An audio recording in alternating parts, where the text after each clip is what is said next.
միջազգային իրավունքը լավ բան է, երբ այն իրականություն է դառնում, դուք կարող եք նշել 3 դեպք, երբ որևէ բռնազավթված տարածք միջազգային իրավունքի համաձայն վերադարձվել է իր իրական տիրոջը։ Այո, Չեխոսլովակիան, Լեհաստանը,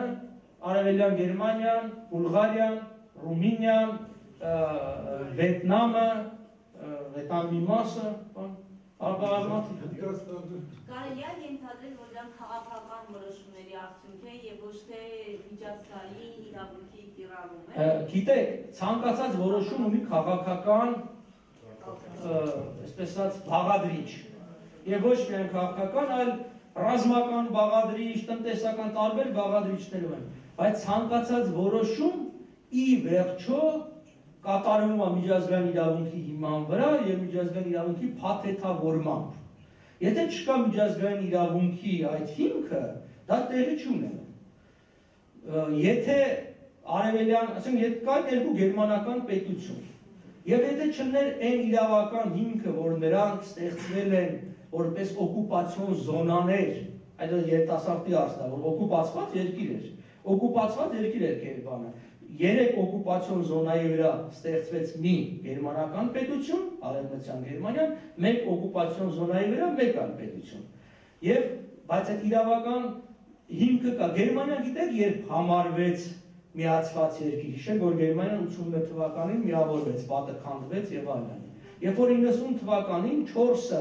երկրները, հաղթող երկրները ստորագրեցին արձանագրություն, որով դադարեցվեց Գերմանիայի օկուպացիան։ Մենք մոռանում ենք, որ Գերմանիան 1990 թվականին դեռ օկուպացված երկիր էր իր կարգավիճակով, օկուպացված Գերմանա-Ֆրանս, Բրիտանա-սովետական ների կողմից, ուղղակի մենք դրա գոյությունը չենք տեսնում կյանքում, բայց իրավական առումով, եւ սա շատ կարեւոր է, ասեն ասում եք իրավունք ինչքանով է կարեւոր։ Եթե կարեւոր չլիներ, այդ մարդիկ չէին նստի բանանի։ Եթե կարեւոր չի իրավունքը, մենք ինչու ենք բանակցում Ղարաբաղի հարցում։ Լուծել ենք, չի հարցերը, գրավել են, վերջացել, հա,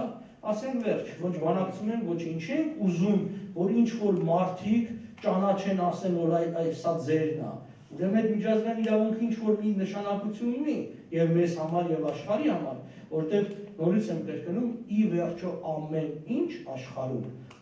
ձևակերպվում է իրավականորեն։ Ինչպես նաեւ ձեր կյանքում, երբ որ դուք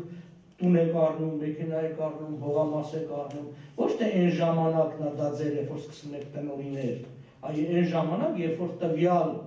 առարկայի տիտղոսը ձեզ է փոխանցվում, ասեն, այն տեղ պասպորտի մեջ գրվում է ձեր անունը, այսինքն Ստեփան, եւ կադաստրն էլ ամրագրում է ձեր անունը։ Այդ պահին է արք ու վաճառքը կատարվում, եւ ոչ թե այն պահին, երբ որ դուք փողը տվել եք։ Ումներ այդ այսինքն իրավական ձևակերպումն է ի վերջո վերջնականը։